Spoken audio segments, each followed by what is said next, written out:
it's just not what you expected. It's not how you planned your first child to be. You want it to be this amazing experience where you get to share it, and he ended up just being famous.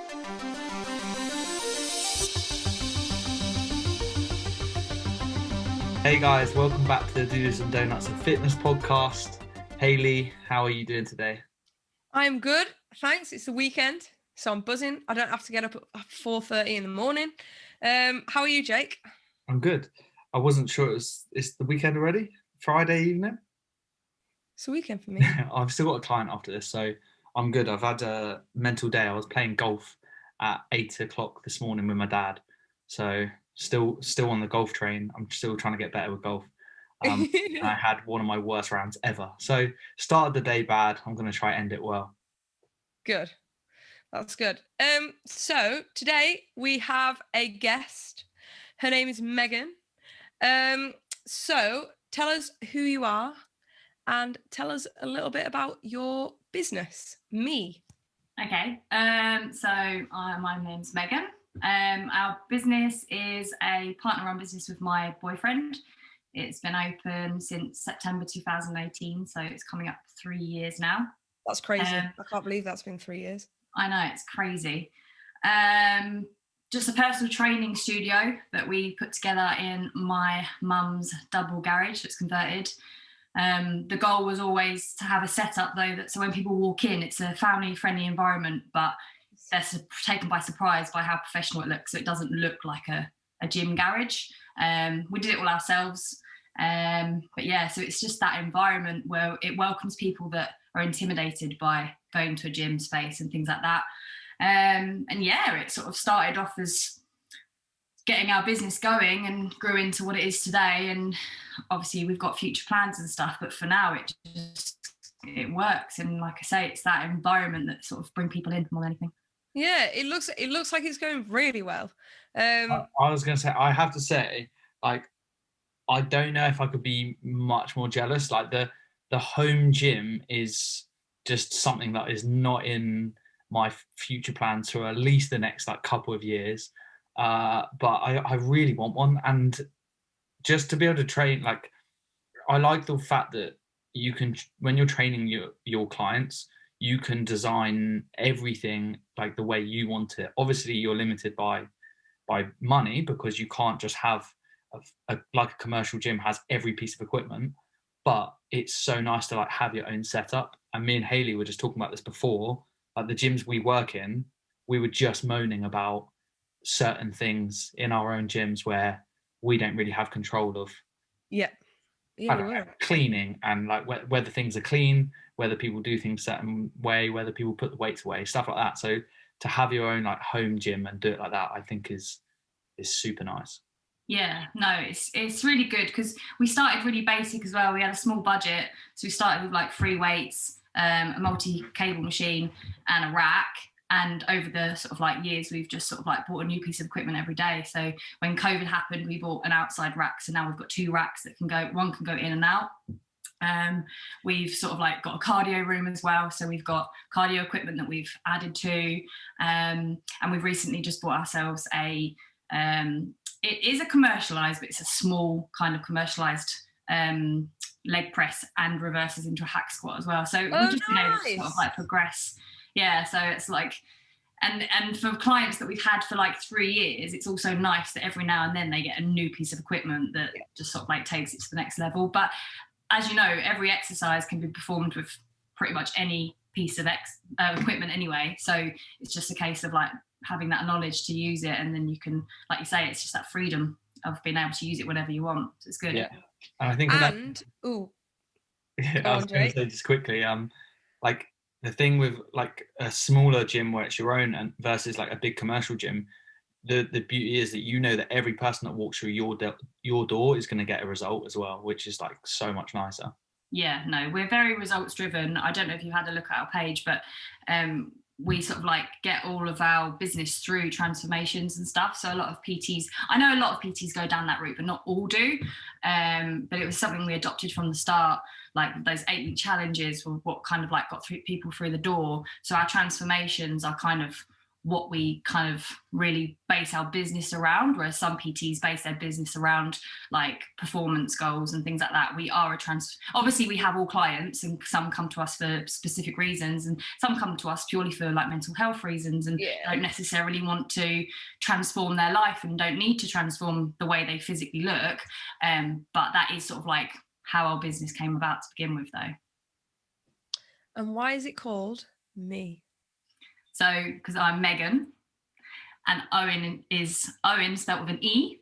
So we put it together, and then it kind of we were like, wow, actually, personal training should be about me and it should be my time. Yeah. And so a lot of people actually just see the brand as Me PT. Got it on today, but had to stick it in there. But it did actually just come from us. But because he's called Owen, people don't actually put two and two together because they think the name begins with O, but because he's Irish. But yeah, no, it's actually more about me as in the individual, and the individual that walks through the door. It's their time. Like we get a lot of mums that come and it's their time. Do you know what I mean? It's the time for them to focus on themselves. And it kind of worked. Yeah, it's a really good, Me is so good. I think that really works. I think it also like reinforces what you said earlier about being results driven as well. Like the focus is on the individual. It's not just a gym where you're trying to get loads of people in. Yeah, no, 100%. I mean, we only have so many like hours in the day anyway, so it's not about like quantity. It's about quality as well over everything. So obviously we've just had this crazy nearly 2 years now of COVIDness. I just made up that word, but yeah. How was your business affected? How was it been affected in this last year and a half, 2 years? So the business itself, obviously we took a huge hit because when we were forced to shut in March 2020, there was nothing we could do, like literally nothing we could do. We could have moved on to like the online scene, but we felt it was swarmed already by a lot of bigger fish in the sea. Like people were throwing out, like celebrities were throwing out free stuff, and we were just like, we just can't compete. We actually decided to do our own free lockdown challenge, which we did. We got a lot of sign-ups. Not necessarily a lot of people continued because I think everyone struggled to have that motivation. You either had motivation to sort your shit out during lockdown, or you didn't. You went one way or the other, I think. So yeah, we sort of. And also, our son was only 6 weeks old when we went into lockdown. And I think in a way for us as a family, it was actually a little bit of a blessing. And we decided to not like focus on the business and how can we rein in all this money when the business is shut. It was more about, do you know what? This is actually quality time, because 4 weeks prior, Owen had just gone back to work full time and he was missing out on that quality time with Harley. And in actual fact, Owen just had probably the best year he could possibly have as a new father with his son, because he's had all that time. And obviously amazing for Harley as well, and myself, because it made my life a lot easier having him around a lot. And our days were quite nice to sort of like get up, train and be together. But business side, obviously the stress of no income at all. And Owen slipped through the net of like the self-employment support as well. So it was very stressful. As soon as we could not open up, but as soon as we could do outdoor PT, we moved to outdoor PT. I think it was around May time, end of May or something. Yeah. So a lot of our clients took that up because I think a lot of people just wanted to get out anyway. But also there was that restriction of you can't travel so far and all that kind of stuff. So we can only work so far, like so much with it. And we just had to do what we could do, really. I mean, just getting hit with another lockdown, and another lockdown is just, it's quite stressful. We're quite lucky that we're in my mum's premises, so our overheads are extremely small in comparison to like gyms and stuff. But we still didn't have an actual income, so it was quite scary. And I had to move on to sort of like Zoom sort of classes and stuff like that, which, yes, it brought money in, but it just about paid like the food bills, because you're Yeah. charging like £4 a session instead of a PT session kind of I was thing. going to So, say, and like, there's only so many people that want to be sweating around doing sort of like HIIT rather than what they're doing with us as well. So Yeah. it's hard to Yeah. get people in at the same rate, and you're charging pennies in comparison to what you can charge a full-blown client. Because we kind of did similar things where we did some online sessions and we're charging like similar prices, and if you think you're just getting nowhere near as much money or as many people, like you have to get so many people through the door to match the money you were making before. So yeah, like you said, unless you're like a celebrity or at least very big in the like fitness space, you're struggling to cover what you were doing Yeah. before. Yeah, yeah, the whole 'cause it is. celebrity thing proper pissed me off. Yeah, because I totally get why they did what they did, but it really impacted like what we could do as individuals that really needed the support at the time. And also, like, you kind of wanted to sort of shout out to people and be like, support your PTs, but I didn't want to sound like a victim either. But you're like, come on, guys, just sat Yeah. at home, like working your normal job. Not everyone, obviously, like Yeah. everyone had their own, but we were like a young family, and we felt sort of like, oh, come on. But Yeah. but we had to do what we had to do, and to be honest with you, on the back of the Zooms, we actually created a massive Zoom environment with a group of people that then joined to PT, because Nice. the November lockdown was when we really picked up the Zoom classes, and then over Christmas and things like that. So January, we started PTing outside. We filled our car up with as much equipment as possible. And literally we're outside in the snow, rain, whatever you call it, we were out there.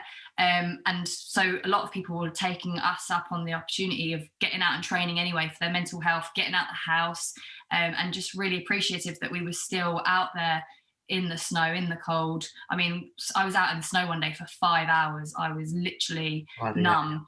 But so from the backside of the Zoom, our business then started to take off again. But obviously it took the dip to do that.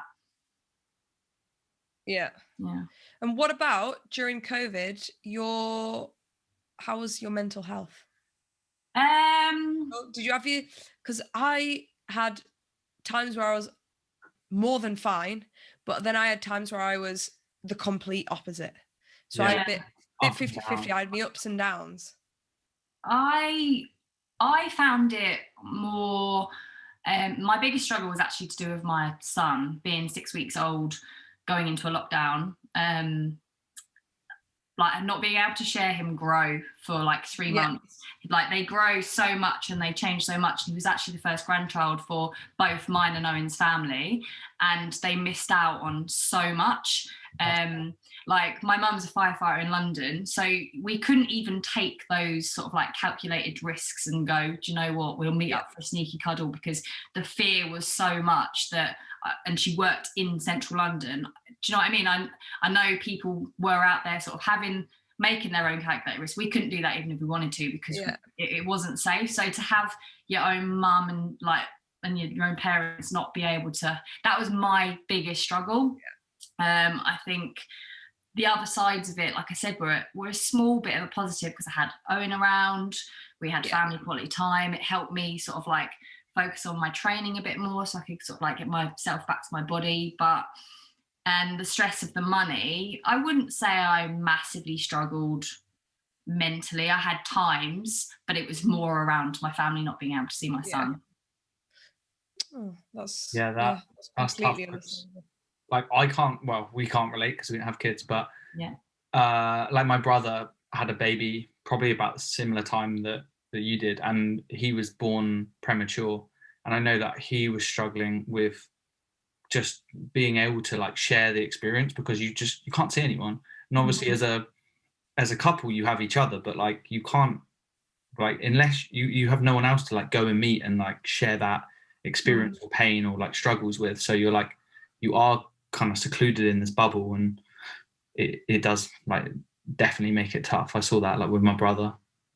Yeah, no, it's just not what you expected. It's not how you planned your first child to be. You want it to be this amazing experience where you get to share it. And he ended up just being famous on Instagram and Facebook because that's the only way I could show him off. And so like everyone's like, he's probably the most photographed baby in the world. I'm like, yeah, because I'm so bloody proud. But I was never, and still to this day, people that would have met him in the normal world haven't met him, because it's, I know life's getting back to normal, but you still don't necessarily go, let's just see every Tom, Dick and Harry, because it's still a risk and it's still out there. So you still have to sort of like take into consideration who you're actually seeing. So even to now, like 18 months later, we're only seeing necessarily people that are really close, if that makes sense. So and the people that would have seen him, like 50 times as well, like that are really close to you, like might have only seen him like 10 times or yeah. Well, my best friend fell pregnant and she had her son 4 months later. And literally, so he was born in May. I think we were just sort of like getting a bit of freedom at that stage. So I was lucky I got to meet him like when he was 3 days old. But I was like, I probably was one of 3 people that she allowed to even hold him. But yeah, like for the last 18 months, we thought we would be like that, doing everything, soft play, this and that, and we've not been able to do it. And it's like taken a hit on like that social element of it. Yeah. Oh, go on, Jake. Were you going to say something? That's tough. It's like just COVID. It's these are the kind of things where like I don't know. These are like the little things that you don't think about that are changing. We're going to have some knock-on effects in the next like 3-4 years of things we don't realize, where like all these little things will have played into, I don't know, the way that kids are growing up and like teenagers at school. Yeah, and like, you know how you just said when like we're still not seeing everyone that we would see normally. It's so true. And I find myself doing it. I'm so used to seeing no one that sometimes if plans are made, I don't want to do the plans. I don't. Do you know what I mean? Like sometimes when plans are like you could quite easily go and see someone. Sometimes I don't know. There's like I know exactly like I don't want to go. So it's really weird. I had that this week, and it's the most that I've realized that COVID's affected me in terms of like how I am, like my personality. So I'm going to IFS this weekend. So it's like a big like fitness like expo conference talk and stuff like that. And there's gonna be a lot of people there, and I'm going on my own. And I've traveled the world on my own, met brand new people the whole way around, like gone like to places with people I don't know, and never been nervous. And people always like, oh, that's crazy that you're just happy to do it. And you just, like, when you get in that environment, you just do it. But this week I was scared to book a ticket to IFS on my own, because I was nervous about meeting new people. And I've not had that for like since I was a kid. And I was like, fuck, like COVID has actually affected me like in that way. I didn't think it would. I thought I was like, COVID's been fine. Like obviously financially it was been fucking awful, but apart from that, I'm like, I've bounced back. I'm still seeing my mates. I'm down the pub now. But like going to an event where I don't know anyone, I was scared, and that's like weird for me.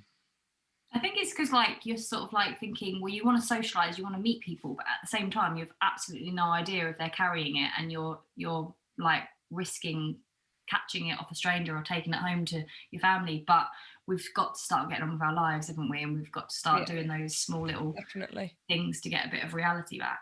Yeah, I think one thing I decided was like, once I had my second vaccine, 2 weeks after, it's life as usual. And then like if something happens and I have to deal with it, then we'll deal with it then. Yeah. Okay, COVID talk gone.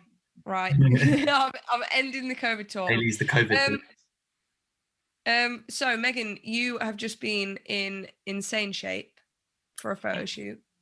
What are you saying? I'm not now. You're definitely still in insane shape. Yeah, but you were that correctly. How was getting like? How did you find getting to that shape? Was it challenging? What was your training like? Talk us to be honest with you, you're probably not going to like this, but I actually didn't find it that difficult this time. I've done a photo shoot before, before I had my son. Yeah. And that was a lot more challenging. We were working all day, every day, training, low calories. And yeah, that was a struggle. But this time it wasn't. We actually started 13 weeks and started a building phase. And 5 weeks out, I was still on like near enough 3,000 calories. My nutrition from my partner and everything is he just knows my body inside out. I've always self-trained. Like I've always trained my own body. Never had a program off anyone else kind of thing. It's just I just train. I know how to train, and I train hard. So I just found it easy to an extent, like most of the way. The last few weeks where obviously you have to sort of like start manipulating the body and taking those calories off you to sort of start depleting yourself, that's when the struggle was there. But I would say it was only really the last 2 to 3 weeks. And what really helped is I actually did most of my prep when everything was shut anyway.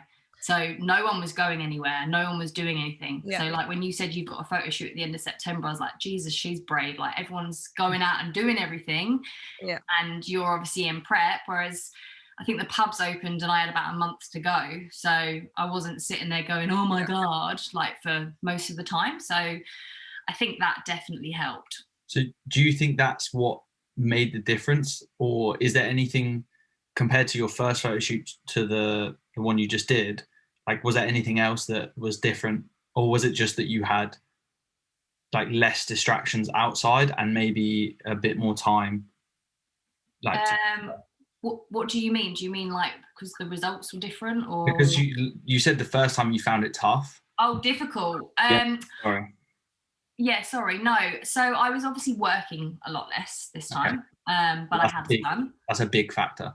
Yeah, I run the business side of it. I do all the admin and all the thing, but then I'm only actually in the studio one morning and one evening.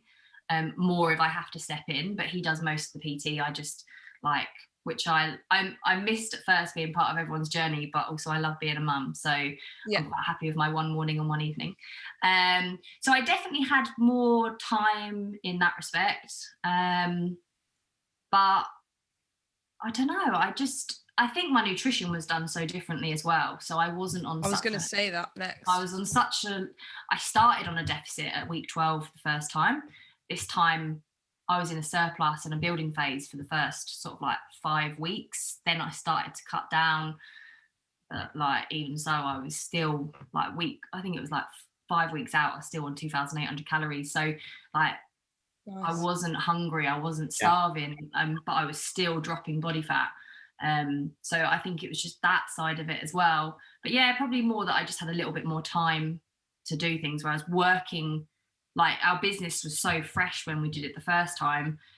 We were working 7 days a week, and we were working like 6 until 10:30, 12 until 2, and 4 till 8 every weekday, plus mornings of the weekend. So we were just, we didn't have our life balance at that stage. Whereas now we don't do weekends.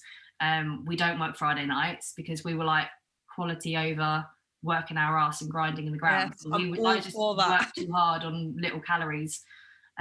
Whereas this time it was worked less and more calories. Yeah, nice. I'm all for that. Yeah. Have you thought about competing? I do want to compete. It's something that's always been something like a bucket list more than anything. I'm rather competitive though.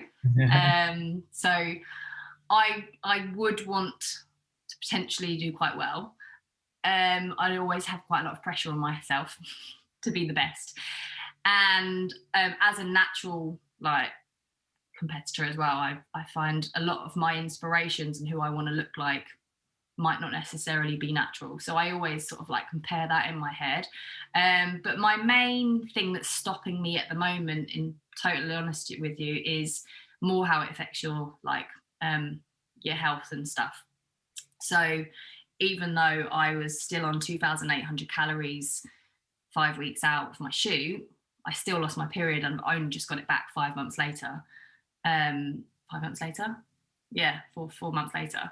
And being a mum of at least 2 is much more important to me than to keep messing up my period.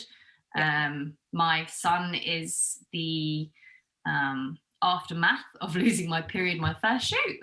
I remember child. finding that out. I remember finding that out. That was so funny. I was like, yeah. So I lost my period in the first one, got it back a month after the shoot, and then a month later I lost it, and I was like, this is a bit bizarre. And yeah, he was inside me. So my priorities are to get my family first, because I didn't expect to lose my period this time, being in like, I wasn't in a deficit like for much time at all. But I must have been in such low body fat that my body went. And I'm breastfeeding as well. So I do think that played a part in it. I do think that's played a part in me not getting it back so quickly this time as well, because it confuses your body in the first instance. It's like, well, you're not supposed to be getting periods because you're breastfeeding and things like that. So, but yeah, I definitely want to compete one day, but I think it will be when the kids are a little bit older, because I don't want to affect their life as well. So yeah. I think that's super inspiring as well for a lot of people to think that. I think a lot of people feel like they need to compete before they have kids, and that you're just like flipping it on its head, and you're like, nah, fuck that. I can get this done after I have kids. Like, let's get kids are the priority, and then I'm still gonna look like in my best shape, no matter what. Yeah, I mean, it's definitely sort of like a bit of a fear that, like, obviously labour doesn't go to plan and you end up having a C-section or something, but it is what it is, and I would much rather know that I've got my healthy children in my life than to never step on stage. That's just my personal priority. If I never step on stage but I have a family, I'll be happy. If I get to step on stage and scar or no scar, or like stretch marks or no stretch marks, I don't. If I can have a good labour like I did the first time, I have no doubt, because I was able to rebound quite well anyway. So, but yeah, definitely kids over competing first. Yeah, and like, I'm not a judge, so it doesn't really matter, but in my opinion, scars, stretch marks, they look fucking sick anyway. Like, they're like badass marks of something like that's happened. So I don't know, in my opinion, they're just fucking cool. I've got scars like in random places from like surgeries and different stuff. I just think they're fucking sick. Obviously it's different for every person, but no, they 100% are, and they define who you are, your journey, and everything like that. It's more just like, as someone like that wants to step on stage and you want to have that ripped look, you could potentially have a scar that has quite a lot of scar damage, like tissue damage, and you just might not look quite the way you want to look. There's nothing stopping you from stepping on stage with a scar, 100%, but I've got myself up in picture, and you've got like an image in your head, and I totally get that. You just don't know how it will go. But so, how is having a kid, training fucking hard, and running a business? How is all that together? That's a lot to balance. That is a lot. Yeah, I mean, I'm quite lucky that most of the PT side of the stuff is done by my partner. I do like to get involved, and there was a couple of weeks back where like he had to sort of like isolate and things like that, so I was in the studio every single morning, every single night, and then I come home, I do the admin and things like that. And a lot of the time Harley's quite clingy, so not clingy, he's not a hard work baby, but he just wants to be around me, so I can't really sit and do my admin when he's there. So my admin becomes sort of like 8:00 at night once he's in bed. Always that's the time I get to do it. I don't know, I just think I'm quite organised. I'm a bit of an OCD kind of organised freak. Always got a list of things to do. My anxiety can sort of kick in every now and then, sort of like, but then you kind of write a list and you go, you're being ridiculous. The training side of things, it's just, training for me is the one thing I need to do every day. Not every day, but you know what I mean? Like, that's the one thing I need in my life. So my partner's very good and helps me prioritize that I get that time. So because of our studio times, he might go to work, he might go to the gym, and he'll come back, we'll swap. So the fact that I get that time is key to me, just for like my mental health, how I feel. And so I just, you just sort of like prioritize what needs to be done each day and just stay on top of things, really. On, So basically, on that topic, sorry, say it. Go on, Hayley. I was going to say, so basically, all these clients that say they don't have enough time, guys, listen to Megan. You have enough time.